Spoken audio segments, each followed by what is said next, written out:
Hello, everybody. Welcome, welcome. Allow me to share this deck with you. Wonderful. Welcome to the final session of The Wisdom of the Hive. It's a series that was conceived by Michelle Cassandra Johnson and Reimagine to face our fears, to face our pain and grief, and to see bees as guides towards a future of greater connection, collaboration, and belonging. We're feeling the sting of collective grief, particularly this week. Um, so I just want to acknowledge all that's hurting us in the world right now. Um, if you can, turn your cameras on. We'd love to see if that's possible. If you can't, that's fine.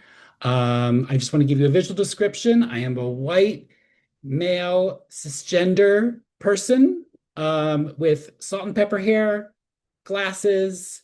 I'm wearing this fabulous bee shirt.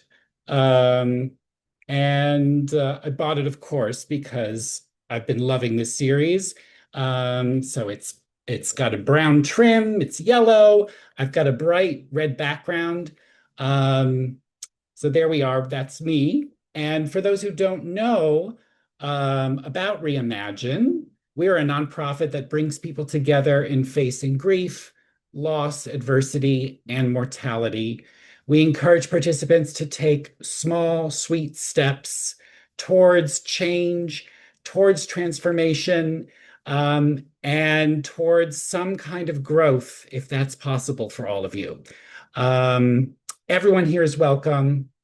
We're eager always to gather folks of diverse experiences and backgrounds, people of faith, people of no faith, people of different races, ethnicities, cultural backgrounds, sexual orientations, gender identities. Everyone is welcome. Um, Now, a little bit of hive keeping about uh, our space here. I'm going to tell you about what kind of space this is. It's a space to cultivate compassion for others and for ourselves. Um, let's choose to respect and welcome everyone gathered here, regardless of belief systems. Uh, and finally, this space is not perfect. We might fumble, we might fail, we might offend, but we ask for your grace. Um, and what kind of space this is not. It's not about blaming, it's not about imposing ideas on other people, it's not about fixing things. Another thing I want to emphasize is that although this is not a political space, it is a space to cultivate social justice. Our colleague Mazen Jamal has offered this definition of justice, quote, it's an environment of integrity and wholeness achieved through healing and transformation.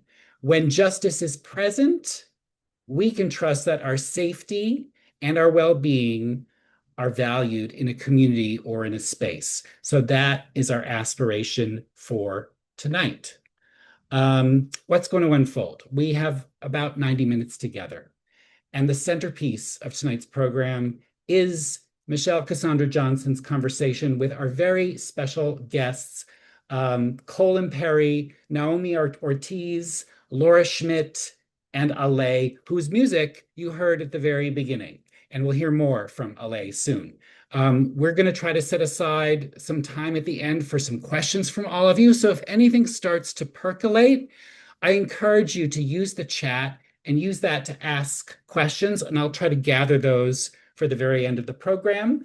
And now is my great honor to introduce my colleague, my co-conspirator, Michelle Cassandra Johnson. She's an author, she's an activist, she's a teacher, she's a healer, and she's also a Reimagine collaborator.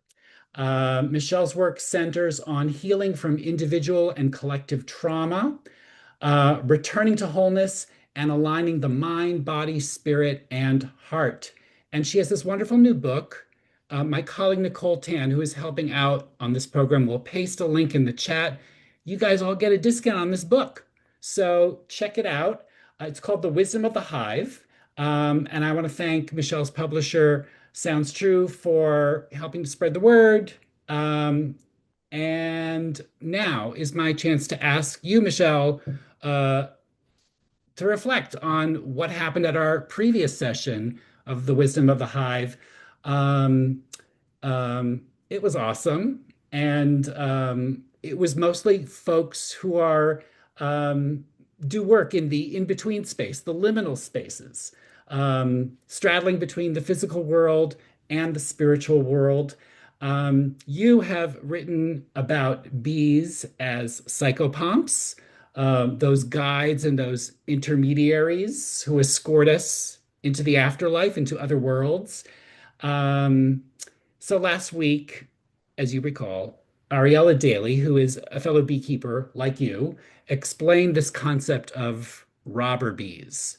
Um, and, that sounds so pejorative. Um, she said that, in fact, what we think of bees as robbing is truly this idea that they're trying to, that something is wrong in the world, and they're trying to address the scarcity and the imbalances of this world. Often those imbalances caused by us humans. Um, and I was reading that the United Nations has recently declared 2026 as the International Volunteer Year. And it's a call to action for communities to invest in acts of service, to consider opportunities for mutual aid. It's essentially a call for us to be doulas in our community. Because I'm finding that we can't so much rely on governments anymore to do what we expect them to do. Um, so I'm just curious to hear from you, like what are examples of service and volunteering in either in North Carolina, where you live, or farther afield from that inspires you, particularly maybe around environmental issues, which is what we're going to be talking about tonight. Thank you, Andy, and hello, everyone. It's lovely to be in this space with you all. My name is Michelle, and my pronouns are she and her, and I live on the ancestral land of the Catawba, Cherwa, Tutelo, Saponi, Occaneechi, and many other tribes in Winston-Salem, North Carolina. And Andy, I appreciated your description of yourself. So I'm Black. I am a cisgender person who's been socialized as a female, and I am wearing glasses and some red earrings and this shawl that is this teal blue, which is one of my favorite colors. And as Andy mentioned, I am the things he named and a beekeeper, and excited for us to dive into conversation tonight as we focus on climate change and eco grief, and also your question, what we can do to disrupt these systems that actually weren't designed to care for very many of us, and what we can do to support one another and remember our connection to the more than human world, with the more than human world, that we are part of the more than human world. So these are some of the themes we'll focus on, along with how do we sustain our practice of collective care as it relates to the climate and our place within the larger ecosystem and the right order of things. And I knew Andy was going to ask me this question about um, what inspires me right now, and I really went very local, meaning in my neighborhood. Since I have had honeybees in my yard, I have met so many neighbors who were very interested in learning more about pollinators, so not just honeybees, but certainly honeybees. They're also interested in the honey that I have, which I share with people. I don't sell it, I just take it around the neighborhood and share that sweetness with my neighbors.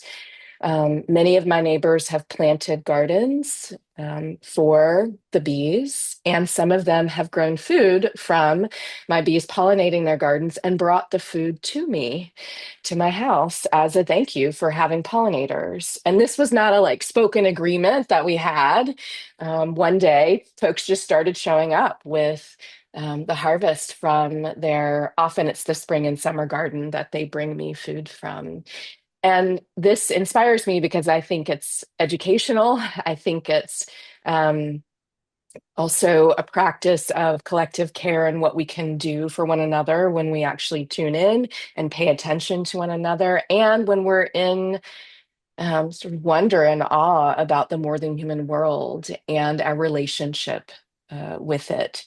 I also, related to my neighborhood, think about, I have honey to give to people, and I have chickens, I have eggs to share with people. And my neighbors have this food to share with me. They also have other skills, like my neighbor built a beehive for me because I wanted to experiment with a long horizontal hive, which bees typically in the wild build horizontally, not vertically. And so I asked if he would build one, and he built one. I was prepared to pay him, but he did not want me to do that. He wanted to contribute to the greater good in my backyard, which benefits the larger whole of the neighborhood. And we all have these various skills that we can share right now. And so I feel like the space that I'm in is a good example of that. And then I'll relate that to Winston in general. And this has been happening across the country. When we last met for session two, Omi Sade, one of the folks who was part of the conversation, she lives in Durham, North Carolina, and ICE had been in Durham for days. And I used to live in the Triangle near Durham and was raised up in these movement spaces and organizing spaces and connected to Omi Sade through these spaces. And Omi Sade was talking about Durham's and also, I think, across the country, different spaces, the capacity that we have to protect one another, to say no to something, to raise awareness in the spirit of protecting the hive and recognizing our relationship with one another. And so in Winston, around that time, there was a watch training, ice watch training at the Unitarian Church, which I know these have been happening all over the place. And I'm present to, a lot of times people don't feel like they can do enough, right? Whatever they can contribute isn't enough. And I feel like there's so much we can do. And then what we might want to do is practice trusting that our contribution is something, right? Is enough toward the greater good and the greater whole. And you asked about, um, Andy, how that relates to climate crisis. And my example of my neighborhood, I think, does. I also think just the hive mentality and unity consciousness, whether we are protecting humans or whether or not we are investing in the protection of the more than human world, that these two things are interrelated to me. So that those are some of the things that inspire me right now. Thank you. Michelle, I'm going to let you continue on with bringing our guests into the space. Yes. So I'm just going to share what my bees are doing right now briefly because they were out today. And this does relate to the more than human world, the environment, eco crisis, and adaptability. And then I'm going to invite Ale to share a song with us and some medicine with us through vibration and sound, which of course is a big part of the hive. The hum is part of the superorganism that a beehive is. Um, and after that, I will invite Laura and Naomi and Cole to call themselves into the space. Deeply grateful that you all are here and that we're all here. So today, as we approach the winter solstice, it was about 50 degrees, which was warm enough for my honeybees. Three out of the four hives to be out. The fourth one, a few bees came out and I can hear them, but I'm not sure exactly what's going on, and I'm not going to go in yet to see. I know they have food. And I know they have insulation, so I'm just waiting. But three out of the four hives were out. Some of them brought in pollen. I'm not sure where they're getting this pollen right now, this time of year, but orange, bright orange pollen. And they take cleansing flights during this time of year. And what that means is in the winter, bees, or late fall, winter, bees cluster together to stay warm, and they break cluster when it's warm enough, and they can go out and relieve themselves and take cleansing flights, and then they come back into the hive. The reason they do this is they want to keep a clean hive and they don't want dysentery. And then again, they're bringing in these resources, pollen and water. They're all over the different watering sources in my yard, bringing water into the hive as well. And tonight, when it gets down to about 28 degrees or so, that's supposed to be the low this evening, they'll go back into cluster and flap their wings to insulate the hive and to keep the bees warm. They're like penguins. They rotate who's in the middle. So the warmest bees are in the middle, then they rotate out, then they go back in, then they go back out to stay warm. It takes a lot of energy to cluster together and stay warm, which I think there's a lesson for us in this. Um, how do we stay warm as a hive in all the ways? How do we care for each other? And it takes a lot of energy then to break cluster and go back out, but also stay connected to the hive and this unity consciousness, which the bees are in this flow. How this to me relates to, I'm going to say, eco shift and eco grief is, today it's 50. On Monday, the low was 14 degrees. And next Thursday, it's supposed to be 60 degrees. And between that, we're going to get 40 degrees. These are rapid shifts in the temperature for them. So they have to use even more energy to cluster together and stay warm for longer periods of time when it's 14 degrees, and then break cluster as if it's springtime, but it's not yet spring, which they know. They have that wisdom within them. And then to come back together. And we've asked them, and I say we, like humans, our impact on the more than human world, we've asked them to adapt more rapidly throughout time, given our impact on the climate and how what we do has created these rapid shifts in temperature. And so I just want to bring that in as we dive into a conversation about eco shift, about eco change, about what we can do, about the grief we might feel, about our disconnection from the more than human world, and what we witness, not only through these rapid temperature shifts that happen, the cycling that happens much more quickly than it has in the past, and the warming of the climate, but also the natural disasters that we witness and experience across the globe. The impact on the water, the impact on the air, right? On these groves of trees everywhere. And so I just want to invite us into that awareness and energy, and to touch into our hearts as we engage in this conversation. And with that, I'm going to invite Ale to guide us through vibration and voice. And LA, here's what I want to say about LA. I was in the car driving to see my mother in Virginia. She was sick. And I heard one of your songs come on to on Spotify. And I played it over and over and over because I was like, who is this? And what is this? And I was so undone, I will say, in like the best way possible.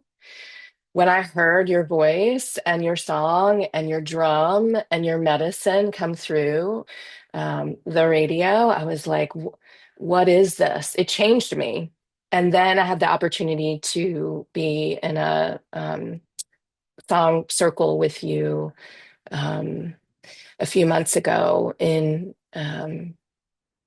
near Chapel Hill, North Carolina, and got to meet you there. And so I'm so glad when I reached out and asked you if you would come do this, that you said yes. And I'm so glad that everyone here gets to experience your medicine and magic. So I'll turn it over to you. Thank you, Michelle. Thank you, everybody. It's good to be here. My name is Ale Blakely, and I'm gonna share a song with you called Wisdom in Collapse. It feels on topic. And so I'm gonna drop the lyrics in the chat here. And I'm just gonna sing it through 2 or 3 times, and you can sing along with me, even though we won't be able to hear each other. We usually do this in a room together, and we bathe ourselves in the song together as a reclamation of a human birthright to remember what it is to sing together in a non-dogmatic way, or perhaps in a way that is connected to the more than human realm, more animist realms.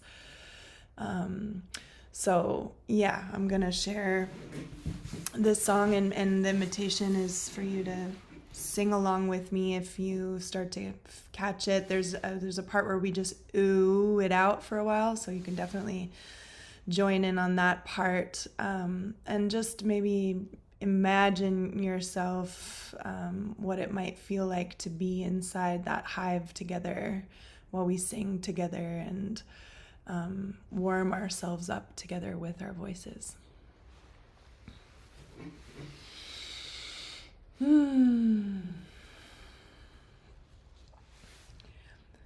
Don't know what's coming.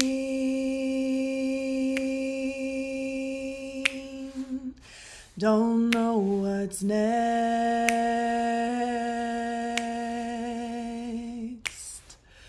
One thing I do know,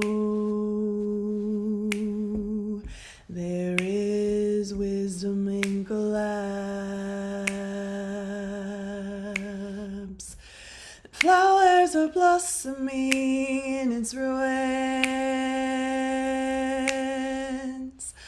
Rivers are rushing wild and free.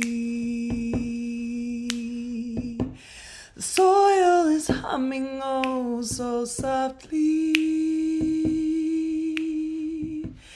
It's a quiet symphony.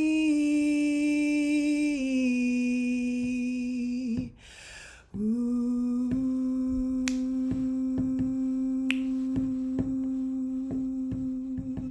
Ooh.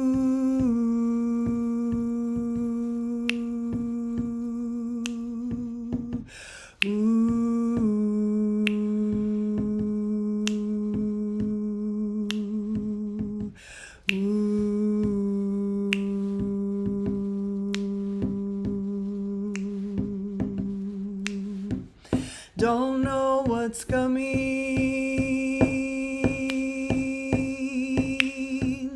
Don't know what's next. One thing I do know, there is wisdom in collapse. And flowers are blossoming in its ruins.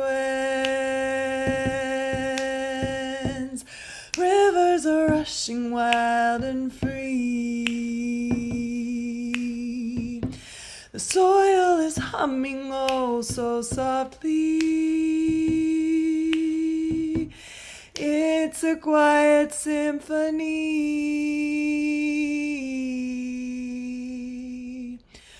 Ooh.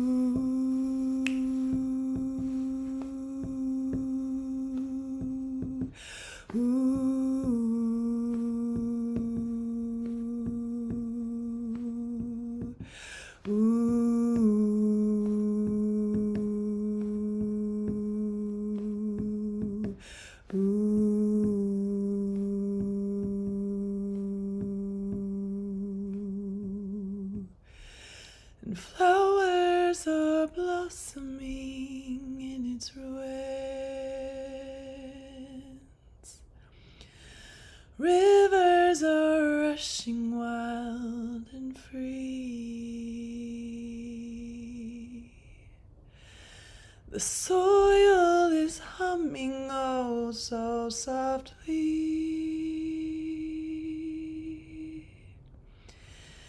It's a quiet symphony.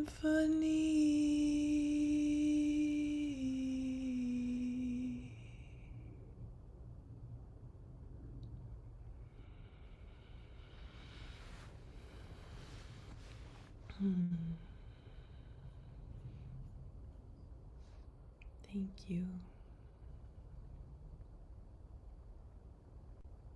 Yeah.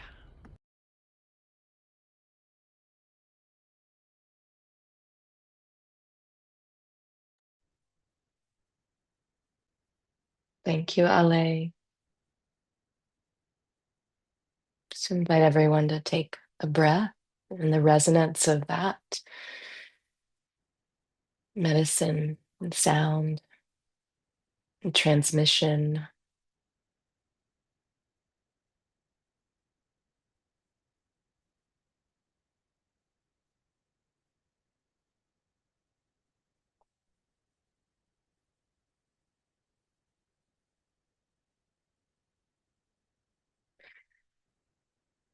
And I would love to invite Cole and Naomi and Laura into our space and Ale as well here. And I'm so grateful that we're here together. And I want to invite you all to bring yourselves into this space. You can share the name you want us to call you by and your pronouns if it is safe and comfortable for you to share them, and perhaps the land, ancestral land you're on, or anything about ancestral roots you want to call into the space. And I'd love to have you. I shared something about what is happening with my bees right now, and I'd love for each of you to share about something you observed in the more than human world, maybe today, if not today, this week. Um, Something you witnessed, something you felt, something you remembered. Yeah, that's the prompt. So whoever wants to begin can begin and bring yourself into the space, and then we'll dive into deeper conversation.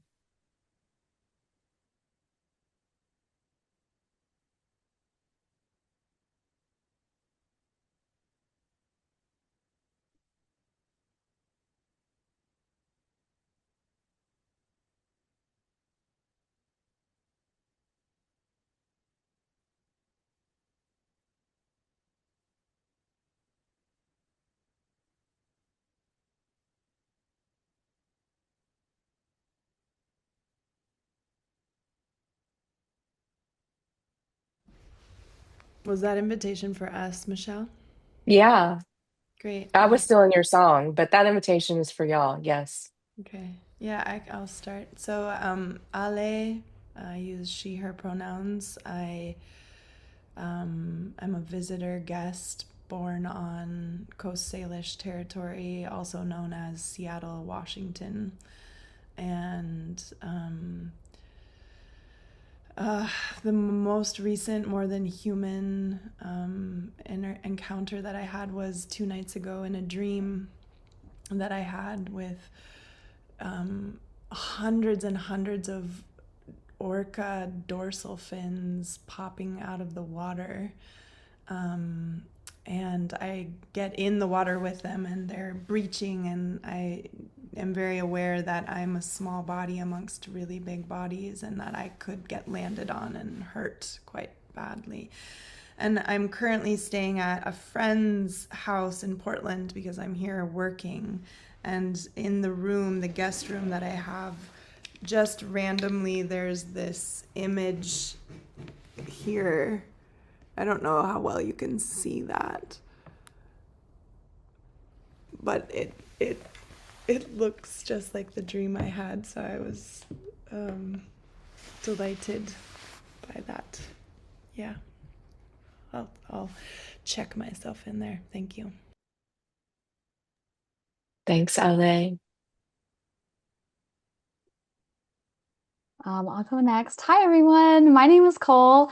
I use she, her, they pronouns, and I'm originally from Ohio, Kentucky, West Virginia, where we have a lot of original Native people, the Shawnee, the Wyandot, the Miami, the Erie, the Seneca. And I live now in Los Angeles, where it's the home of the Tongva people. And the thing that came to mind that I wanted to share was Here in California, we have 1,600 different types of native bees. And we also dealt with the LA wildfires almost a year ago.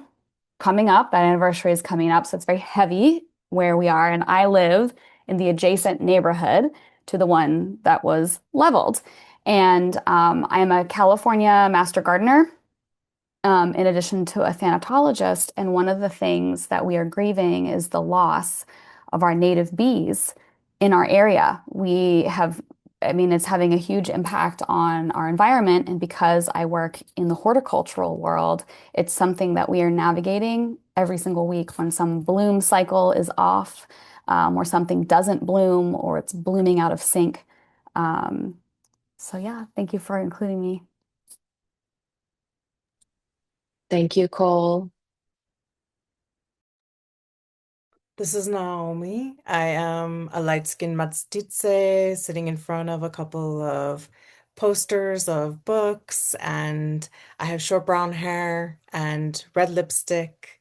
I am joining you from what's colonially known as Tucson, but is the ancestral and contemporary lands of the Atham and the current settlement of the Yoame people, which is the Pascoyaqui tribe. And so I'm joining you from the US-Mexico borderlands in the desert here. And I think something that I saw that was really fantastic this last week was a sunset. And I'm often not positioned just where I am. I'm kind of in the low end of the city. And so there's a lot of things blocking like the actual, usually very beautiful sunsets that happen here. Um, but I was able to watch the sunset on the mountain range, one of the mountain ranges that surrounds the city that I live in. And the mountains shifted very slowly into pink and then purple. And I was thinking about the privilege of being able to see the sunset in such a different way than we normally, consider like that opportunity. And it was a real privilege. So that's what I will share. Thank you. Thank you, Naomi. I'll check in. Hey, folks, I'm Laura. I am located in Michigan, which is the ancestral and current lands of the Council of Three Fires, the Ojibwe, Potawatomi, and Ottawa. And I think the thing that I want to share with you folks also relates to what I just heard, where I saw this amazingly beautiful sunset just recently. We've had very frigid temperatures up here, and starting about mid-November until like early March, it's usually really gray and overcast where we don't have sunny days. It's like not an exaggeration where you get like 2 sunny days a month in that in that period of time. But we had really frigid temperatures last week, and we took our dogs for a walk and went to a local park, and the park has a lake. So the lake was frozen over. There's like this crust of ice. The trees are barren, and then the sun is setting right behind the trees. And my colors were different. The colors were yellow and oranges and reds, like poking through the trees. And then my dog, who I think is just one of the most beautiful beings I've ever seen, was like standing next to the lake, next to the trees, next to the sunset. And so it was like so much beauty in one moment, provided on a very cold Michigan winter day. Thank you, Laura. And I see some people put in chat, baby deer, the moon, coming through to add to our sky and sunsets. The squirrels and our furry companions, cats and dogs. Mine is next to me. Indoor plants and orchids. The sunset again. So appreciate you all bringing yourselves in that way through the chat. And Laura, Naomi, Cole, and LA for inviting us into this connection with an observation and really a connection with the more than human world. And someone's asked about eco grief. And I wonder if one of you would speak to that because I have used that term, and I know some of you all do in your work, and your practice and just how you show up. And so I don't know if one of you wants to speak to that before we dive into some of the questions and deeper conversation. I'd be Yeah, happy to Laura, I speak thought up. you would do. Um, Ecological grief is oftentimes confused and used synonymously with climate grief. They are a little bit different. We prefer something like eco distress or eco grief, or sorry, eco distress or climate distress. But the idea here is that there's a lot of things happening in the more than human world, either ecologically or because of the climate that causes tremendous grief. So it's like the breakdown of ecosystems, a lot of pollution, social justice type issues that happen on the collective scale, that we feel in our bodies and sometimes don't have a name for, but you look around and you're like, this is not the way the system should be functioning anymore. And so collective grief fits in there as well. A lot of these terms have a lot of overlap, but eco grief specifically pertains to the losses in the more than human world that we see and perceive, even if not consciously. Thank you, Laura. And that's a good lead in to one of my questions, which is, we just shared an observation from the more than human world. And I felt my heart in those moments listening to you all about the whales and bees and sunsets. And am curious about what is breaking for each of you your heart the most at this time as it relates to um, the climate and climate change and um, the cycles that I spoke about, that how we're asking species to adapt in ways that maybe are not um, sustainable. And so I'd love to go there, given that we've just heard about eco grief and that we don't always have words to describe what that feeling is. Like for you all, what is present as you um, think about your heart and heartbreak and this time and the ecosystem and climate? And anyone who wants to start can start, and everyone can respond and add, or we can flow in some other way. Yeah, cool. I have a thought relating to hummingbirds, which are also pollinators. Um, I work with hummingbirds in particular in my horticultural work and part of my thanatological work, because for a lot of people, when somebody dies, a lot of times hummingbirds, like if they'll feel like, oh, it's my mom visiting me or my grandma or my sister. And that's something that I deal with in my work in the botanical gardens, where we have people come to the botanical garden specifically to see the hummingbirds. And they're doing that from a place of grief because they miss their mom and they just want a sign that she's still there, or their dad, or whoever it's connected to. And this is a very common like tradition and belief informally in all the parts of the world that have hummingbirds. And here in Los Angeles, we are approaching the 1 year anniversary of the LA wildfires. And one of the unique challenges that I'm grateful to get to companion in the botanical environment are people that come to visit our gardens because they lost their backyards, they lost their homes, they lost their natural spaces.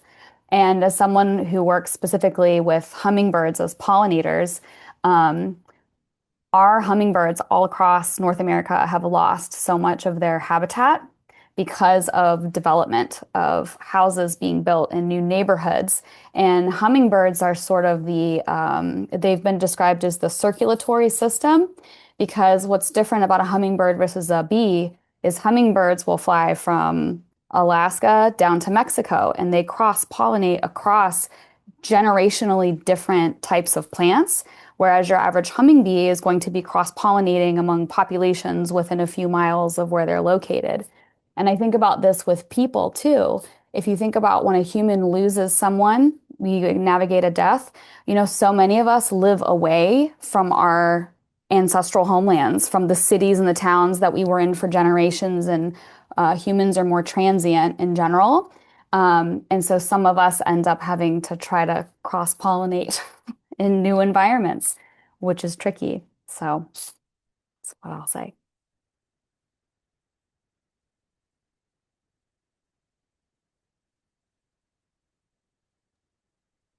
This is Naomi. Thank you for that, Cole. Been thinking a lot about pollinators too. I mean, maybe it's the invitation to talk about bees. But I've been thinking a lot about how seeds are spread. Here on the US-Mexico border, um, the wall that was started, several years ago is continuing to be built. There's so much money that they're actually building a second layer of wall, which means there's going to be a gap in between, which really impacts all the animals and pollinators' ability to uh, access space and traditional lands that they're used to connecting with. I think about that for like the desert tortoise, who is like such a profound seed spreader, and how that impacts their ability, not being able to squeeze through 4-inch crevices in these bollards that are 30 feet high, and the butterflies and birds and stuff that also have issues with flying over them. Um, and I think that, I also have been thinking about what ends up growing on disturbed ground, because much of this land was intact and not human developed before the border wall came through. And so, now roads have been cleared, water has been taken up from the ground. There's been a lot of changes. And so, watching what grows in disturbed ground, which I think can be such an act of resistance, and, watching the beautiful diversity of weeds and different things that are spreading seeds. I think I'm an artist, and so I mean, there's a way of looking at things sometimes where um, we sit with our grief, and we also tend to survival. And so I've been really sitting with that. Thank you. Thanks, Cole and Naomi. Laura or Lay, or both of you, is there anything you want to share about your heartbreak?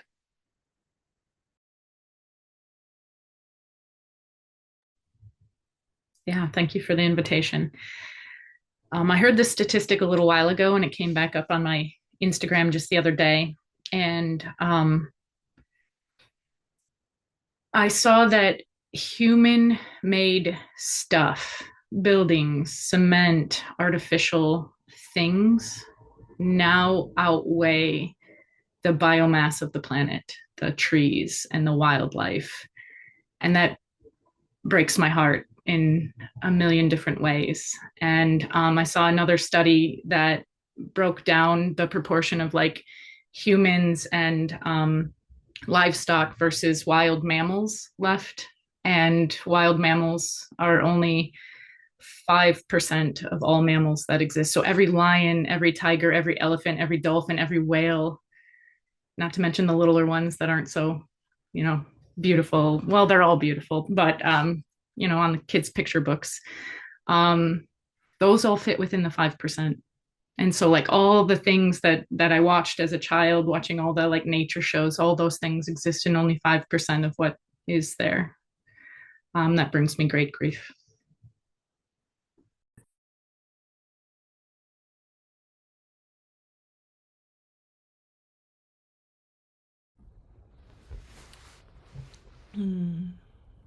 Thank you, Laura.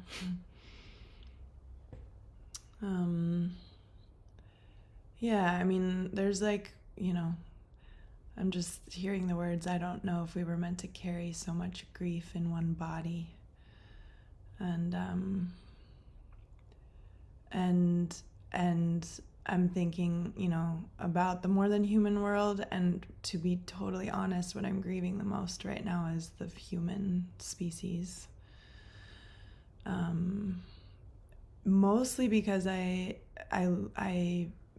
have a friend, Dr. Lila June, who wrote her dissertation about humans as a keystone species.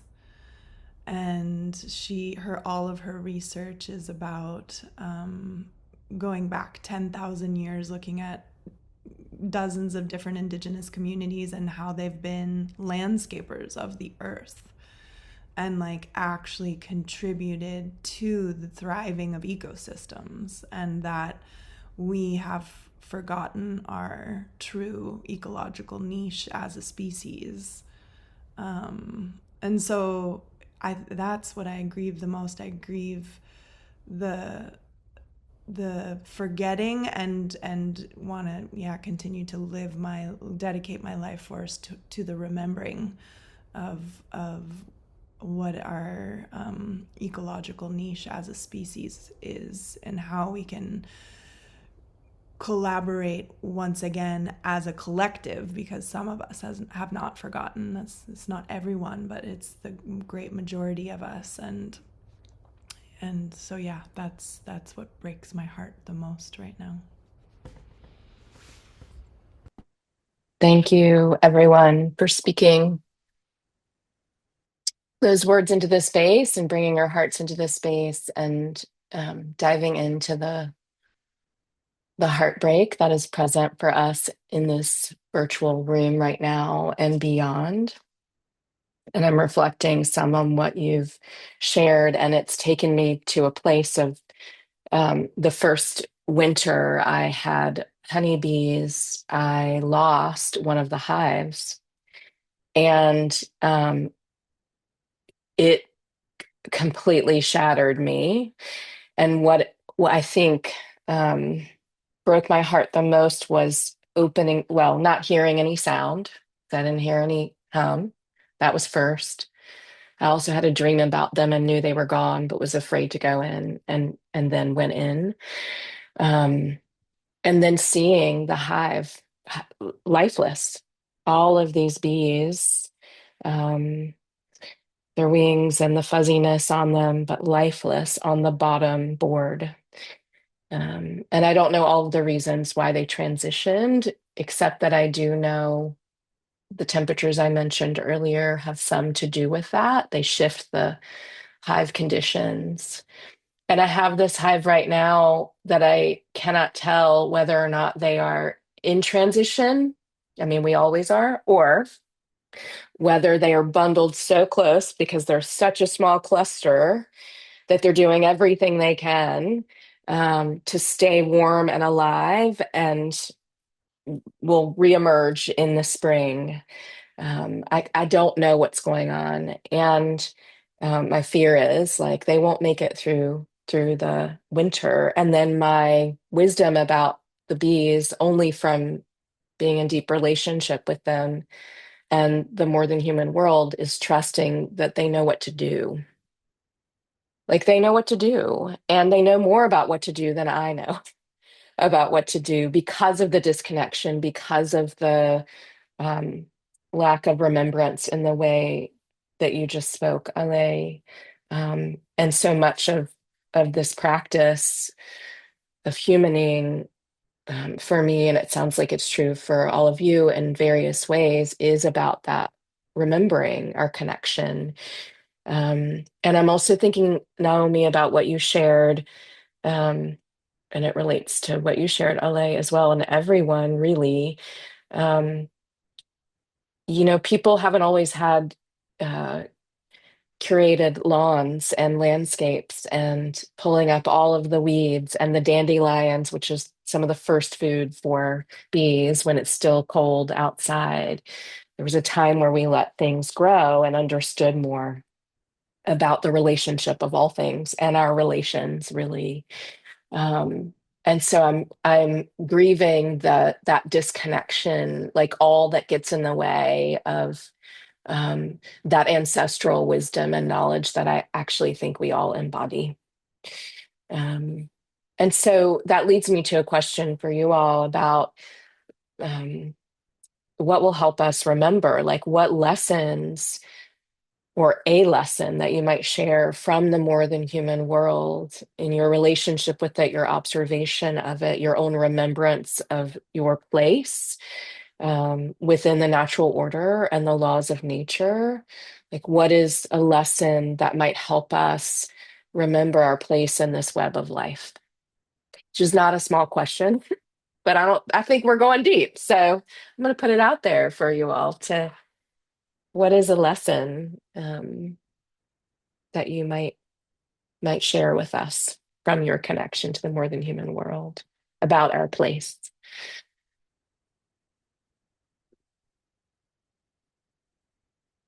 Whoever feels moved can begin.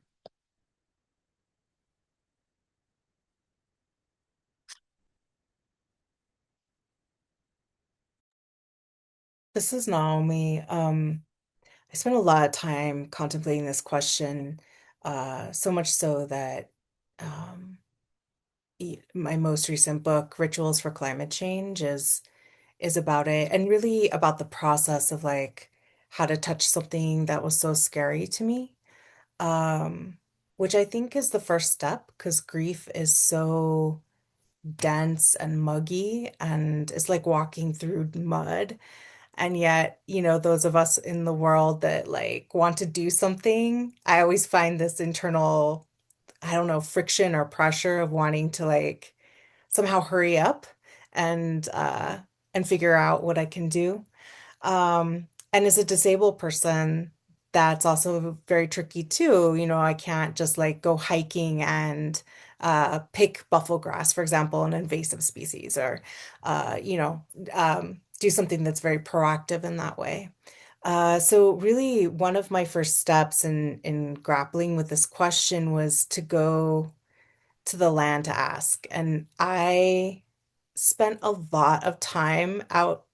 I spent an entire day out there really like mostly taking up all the space about all my worries and concerns and like being very distressed also about this idea that as you know, I had always relied on this place for support and had encouraged others to do so, in terms of developing relationship. And it's like, it's a different thing to feel like place needs us.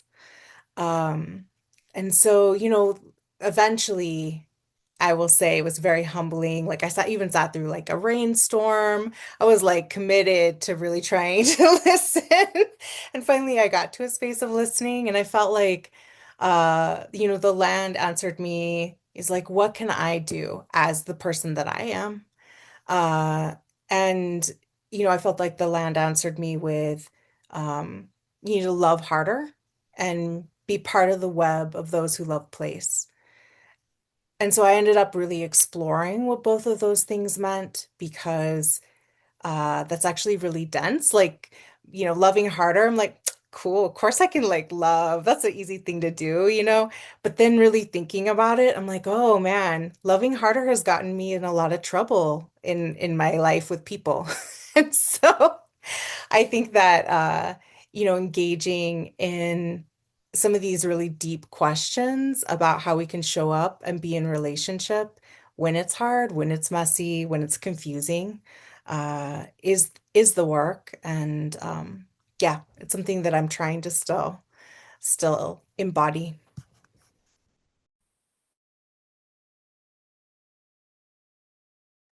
Thank you, Naomi. Other lessons. Yeah, Cole.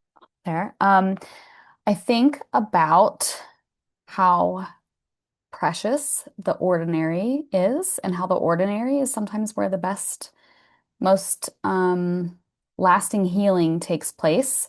So when people are grieving, I often tell people that you just got to keep your grief moving. Sometimes you got to take it for a walk. Sometimes you got to make grandma's soup. Sometimes you need to put your laundry away. Like it's the very ordinary things that sometimes keep us moving. And in nature, and especially because I get to work so close with hummingbirds, I watch all these people come just to watch the hummingbirds feed or just to watch the bees feed. They're eating. That's it. It's very ordinary. We eat food, but people don't call me up and say, Cole, can I come watch you eat lunch? I just think it's so cute watching you eat your, drinking that Diet Coke. And so all these bees and pollinators and animals in general, they remind me of the sacredness and the specialness of the ordinary. Um, and it's a reminder to me as a human that we deserve those things too, and to prioritize the ordinary parts of life because they are essential. Thank you, Cole. Mhm. think I can build on the beautiful things I've been hearing so far. Dominant culture often has us feeling really isolated, and it also really gets our nervous systems in a frenzied state. Like there's so many things going. We're going so fast and so fast and so fast and so fast. And so I think the lesson that I'd like to share is the invitation to really slow down, like really slow down. Like our nervous systems are not meant to operate at the pace that the culture sets for us. And so you have to intentionally etch out time and space to slow down. And in slowing down, that allows us to notice. Um, and in noticing, we remember that we're connected. Like it's so easy to feel connected once we're slow enough to tap into that. But when we're frenzied, when we're feeling isolated, when we're distracting, I think we forget those lessons. And so if nothing else is carried away from what I'm saying, it's just try to slow down, etch out that time and space in your everyday life to like notice something else. Thank you, Laura. I'm here to deliver a message from the whales. Surprise, surprise. And what I've been learning from them is it comes in contact with this fear of, if I let myself feel the grief all the way through, will I ever come back? I'm terrified that I will be consumed by it and lose myself. And one of the many things the whales have taught me is that they're these navigators of the deep, and they dive deep, deep, deep into the abyss, into the darkness, into this place where light does not touch. And so they're navigating the unknown. They're navigating the unknown. They're using other ways of seeing, like echolocation. So tapping into other senses, trusting the innate wisdom of the body, and the inevitability of the necessity for air, that they have to come back up for air. And so that has been a constant invitation for me to go deep into the depths of my grief and know that inevitably I'm going to have to come back up for air. And the reason why I choose to go deep into the depths of my grief is because one of my teachers, Martine Prechtel, says that all war is unmetabolized grief. And so I feel committed to metabolizing the frozenness or the stagnant or the sediment that starts to form around my heart, so that my heart can stay soft and loving and open and willing to keep showing up. Otherwise, when it gets frozen and stuck and I'm not willing to go into the work, it actually starts to separate me from everything I love. And so that's what I would share from the whales. Thank you, Ale, and everyone, and bringing the land in and loving more into the space and the ordinary, and how we observe that all of the time in the more than human world. And the slowing down, I think that can happen through that experience, and the whales, and this trust, or just knowing that we have to come back up for air. And that is a reason to dive in deep. And I'm going to ask you all one more question before we, I know Naomi has an offering, a poem to share with us. And, we've talked about what you've observed in the more than human world, also heartbreak and grief and ache and lessons. And I want to ask about vision now.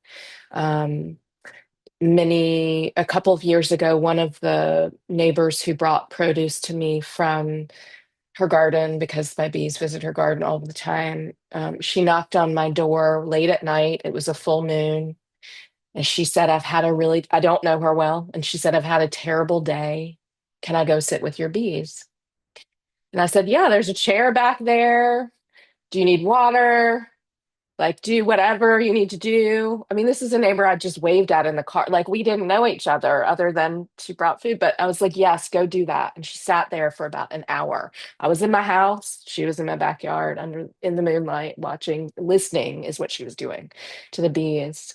And then she came up to me when she was done and thanked me. And I was like, this is my vision that people come for like the future, the eco future is that people come sit in my yard with my bees because that is part of the remembering and the return. Um, and I want to ask you all about what one aspect of our eco future that you are envisioning now. Like, I want people to come sit with the bees and listen and connect and be still and slow down and receive and observe. But for you all, what is that? What is one aspect of our eco future you are envisioning now? And just invite you all to speak this into the space, and then I'll circle back around to Naomi to share a poem with us. And who we can popcorn it, like whoever wants to begin.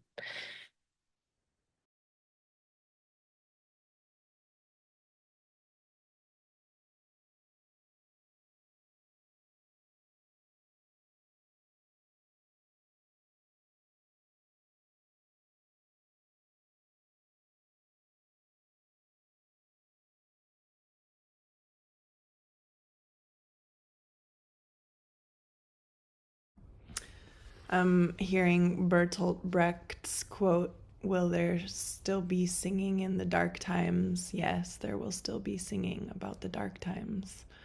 And that's my vision and deepest longing, is that we are singing together as a species that is in conversation and in communion with the more than human world, that is in service to the more than human world. I feel like that's part of something that we can do as a species together, is sing and make beauty. And I want to be in service to that vision as a way of being in the ecosystem of the living world as a species. Mm-hmm.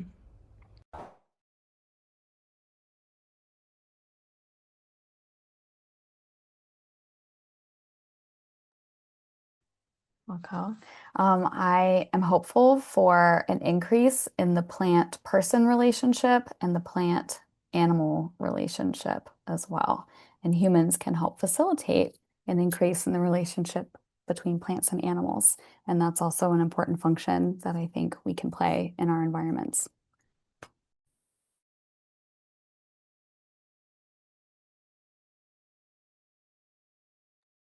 This is Naomi.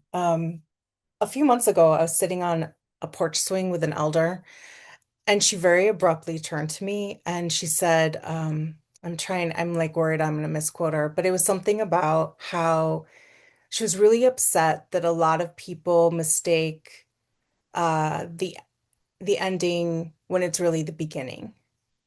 Um, and we were watching the sunset, and she was talking about this in reference to in the desert, we have three sunsets.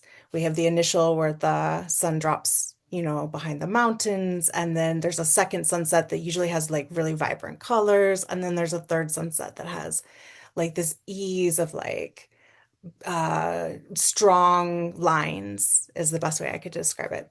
And so, she's talking to me and she's like, every uh sunset is unique, it's skyborn.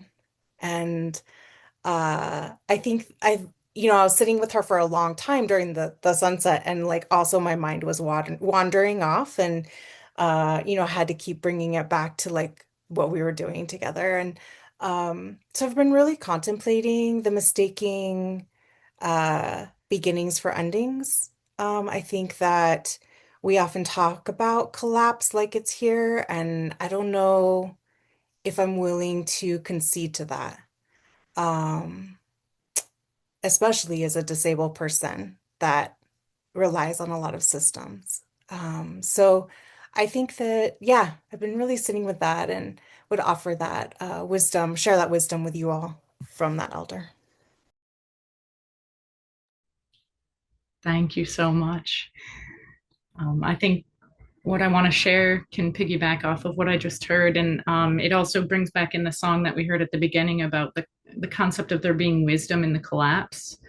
I'm thinking about the term positive disintegration, which is used in like psychological realms, but it just means that certain things have to fail and certain things have to fall so that new things can emerge. Like space has to be created. And so things naturally have to come undone so that things can reform and build again. And that is the way of the more than human world. That is the way of life.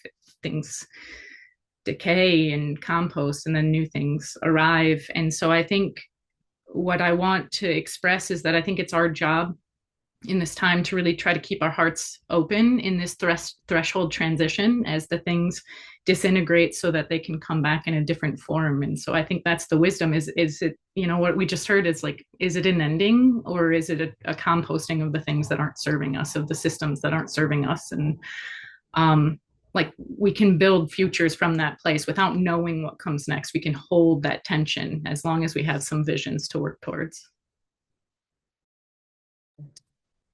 Thank you so much, Cole and Naomi, Laura, and Ale.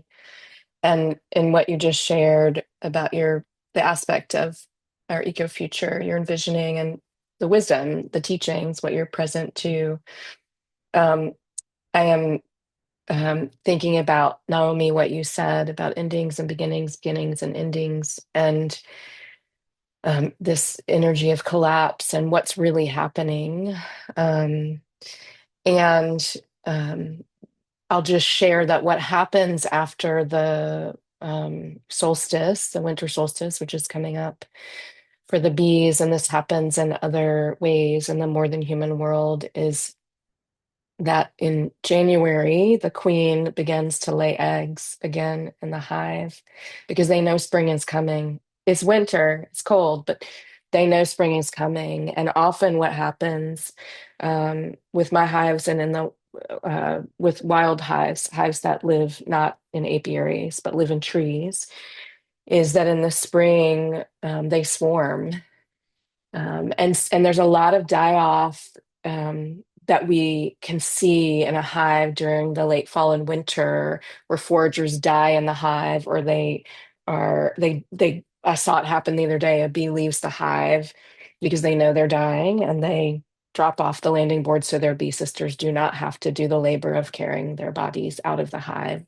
when they're using their labor to stay warm. So there's a lot of die off, and it can seem like the entire hive is transitioning and dying and collapsing, when in fact, most of the time in the spring, they swarm, which means that they have enough bees to split into two. And to expand in this way, which is quite auspicious to watch and be part of, and to hear and to witness. And so I love this idea of what are we really seeing? Like, what is actually present, knowing our human eyes are limited in their view and perspective, um, particularly when it comes to the more than human world, because of what gets in the way of us being able to connect in all the ways we've talked about. And so with this endings and beginnings, and the shedding and letting go, and moving toward the long dark, the longest night, and the return of the light, and our aspects for our eco future, and all of the wisdom, I want to invite Naomi to um, share a poem with us in closing, and then we'll turn it back over to Andy to share some announcements. I also want to just offer a deep vow of gratitude to you all, for bringing your wisdom into this space in such beautiful and profound ways, and for the folks who are in the space, in the chat, in the space, witnessing and watching at our hive that we've created here. So, Naomi, I'll turn it over to you. Thanks, Michelle. Thank you all I've learned so much in this conversation and have so much gratitude that I'm going to carry with me after we leave. And so this piece, this poem, um, really came out of an exploration of what loving harder actually means. And there was a big fire here, and fire is not part of the desert ecosystem. Um, and so it's pretty profound in terms of the amount of time it'll take to regenerate many lifetimes beyond my own. Um, and, again, I was sitting with the land being like, this is the way that this has showed up in my life, and I can't figure it out. I can't figure out how to appropriately be here for you. And again, I use the words like the land spoke to me, and I don't mean that in a precious or exclusive way. I think that's something that if we all listen, we all have access to. But I felt, that the land was telling me that part of loving harder is seeing each other. And so I went into this exploration of what witnessing really means. And so this piece is called Witnessing is Grief Work. And just a content note, there are brief mentions of death and dying as part of this piece. When witnessing is intimate, to hover as burrows are unearthed, be showered in dirt, gasp alongside for air. It is more than observing, more than watching. I am affected by what I witness. I am not disconnected from land, neighbor, bird, lizard, city, friend, world. Witnessing is deep heart work. Witnessing is shattering open spirit work. Witnessing is despair work. Witnessing is to touch vulnerability, to sit uncomfortable with pounding palpate of more and more extreme. A friend talks to me of what makes her want to end it all. Out here in the wild wonder of life, weighed down by fear of landlords, ex-lovers, I sit present like I do with the ocotillo leaves turning brown from the long ago rains. I want sufficient ways to help, but this misery isn't tended by my goals. It is soothed by open heart, being alongside messy truth and complication.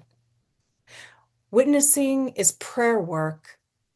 Desperate, clutch and hold clammy hands with feeling of powerlessness. Am I sending more fear, more trauma energy, guilt, sadness?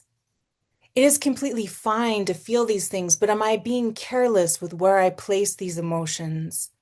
How am I purposely attending to what I feel? Faith is a fist made of many fingers, strength found in bracing against each other. Witnessing is altar work. I let the essence of events find me in rocks, water, seeds. A call to my heart through the mundane, and allow the experience to be contained. My altar is my space, a visual representation of this moment in life. I wipe away dust, check if the rocks need cleansing, or if I am too frazzled. I trust what is there. Place tablespoons of precious water and let my fear, disgust, and sadness float up.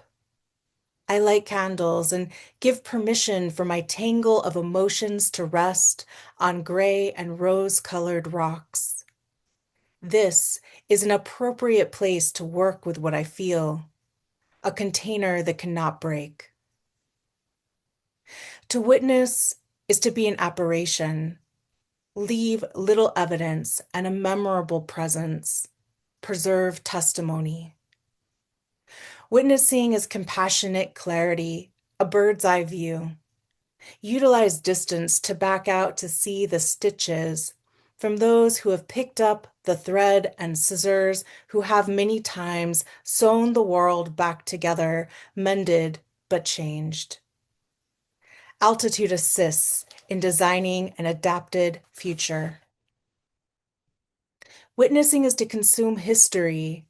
I listen deeply to generations of people who have labored imperfectly towards crafting alternatives to the racist, ableist, capitalist world we live in, who in their times of transformation traced the patterns handed down from their elders for knitting ourselves into unfamiliar ways of being community. Witnessing is reciprocity in its most non-transactional form. At a community potluck, an unhoused woman stands in the middle of everything, the story of how her son died, propelled by each breath, wails between the words. This room of witnesses does not register to her until one person sets their plate down on the floor, perching their fork on the rim just so, walks over and asks to embrace her. Only then can the mother eat. Witnessing is action, a fierce swing of light. Deeds propel us into the future, but also bleed backwards into the past, a circulation of grace. In the unsteady pace of waves of energy, time, I try to answer, how am I supporting what is collectively being requested? What am I asking for within my own communities? What do I feel called to do from my intuition, from the universe? How am I continuing to listen, to witness? Thank you. Naomi, thank you for that beautiful, beautiful prayer. Witnessing you, witnessing Cole and Alay and Laura and Michelle gives me hope. It brings in more light. Tonight is the fourth night of Hanukkah. We're approaching the winter solstice. Christmas is coming. We need all of this light. So thank you so much. I want to share some announcements. So let me share this with you. Okay. Okay. So thank you all, also the audience who have gathered here tonight, and so many of you who come to Reimagine programs. We'd love to see you at more of them. Um, we've received feedback from many, many people that an experience like this, which is rich in conversation, rich in art, rich in reflection, uh, people want to stay connected after this, and they want to continue exploring these themes of loss, grief, and growth. We want to invite you to try out this new project we have. It is a growth journey platform, a safe space that's built with intentionality. And we invite you to be an early user of this. We are beta testing this. It's a tool for social journaling. Some of you may have heard of that, heard of this idea that this is um, uh, a beautiful vehicle for healing and transformation. Um, uh, let's see. On this platform, you'll be able to share your journey through reflections, creations, dreams, actions, and you can explore what others are sharing on this site as well. Um, and you can offer and receive support by holding space, which is an alternative to just liking something. Um, this is a tool that offers much more engagement with folks. Um, so because you're here today, um, you can join this platform, and we've created a special pathway for you to try out. It's called Reimagine Life's Challenges, and it's an entry point to the site that offers wisdom and inspiration to help you deepen reflecting, creating, dreaming, and it's totally free. And you get to control how and what you want to share. Um, so we'd love for you to join us. Nicole is pasting a link in the chat for you to try this out. Please do so. We'll send you a follow-up email too with a link for this as well, along with the recording.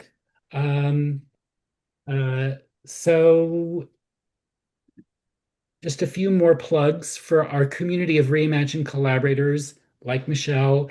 Also, Laura in the Good Grief Network is also a Reimagine collaborator. I had the pleasure of working closely with Laura a few years ago on a series where we really first explored the concept of eco grief very deeply at Reimagine. So shout out to Laura and Good Grief Network. These two collaborators, Henry Cameron Allen and Charlene Lamb, are presenting some programs at the end of this year in conjunction with this series. So please check that out. Nicole will also paste some links in the chat to learn about how to become a Reimagine collaborator and how to sign up for more events.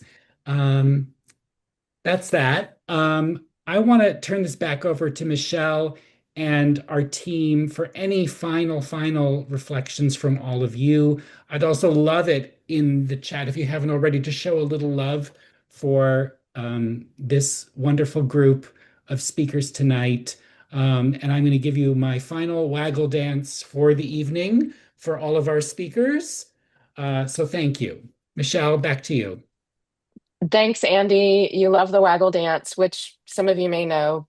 The waggle dance is the dance the bees do to share coordinates to with the other bees, the foragers, for water or tree resin or flowers or and when I've seen the waggle dance, it looks like these little movements.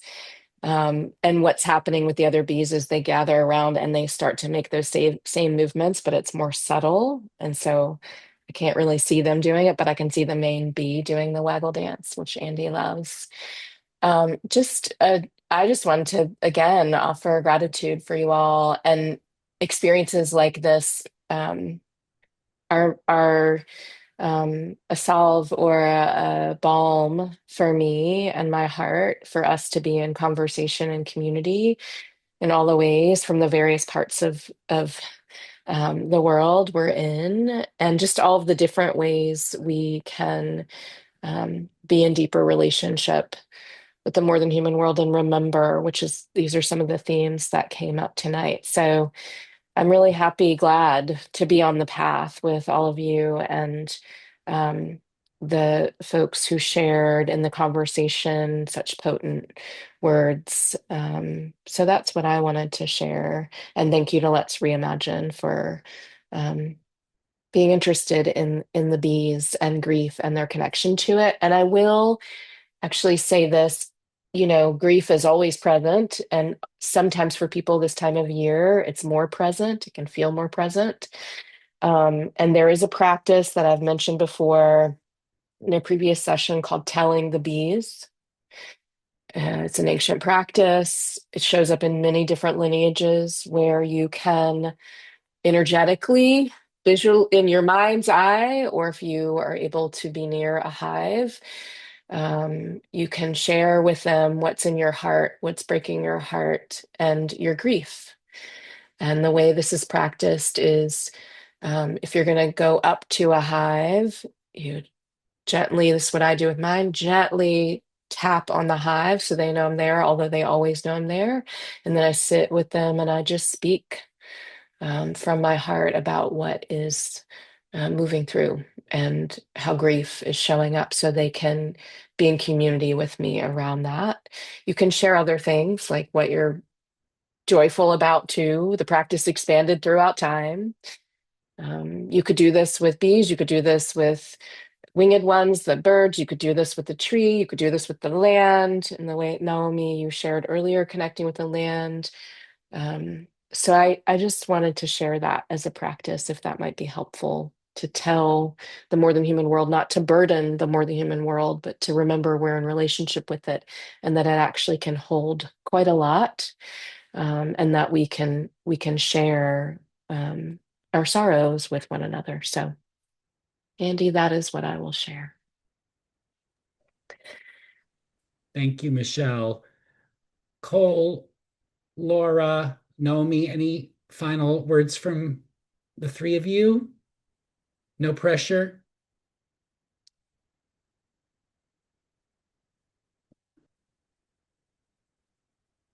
Okay, then. And Thank LA you. had to go perform. Yeah, So that's why yeah. LA is not here anymore. So just wanted people to know that. Thanks, Andy. Thank you, everyone. Thank you all. Good night, everyone. Hope to see you at more events. Please get Michelle's book, and good night to everybody. Take good care. Be well.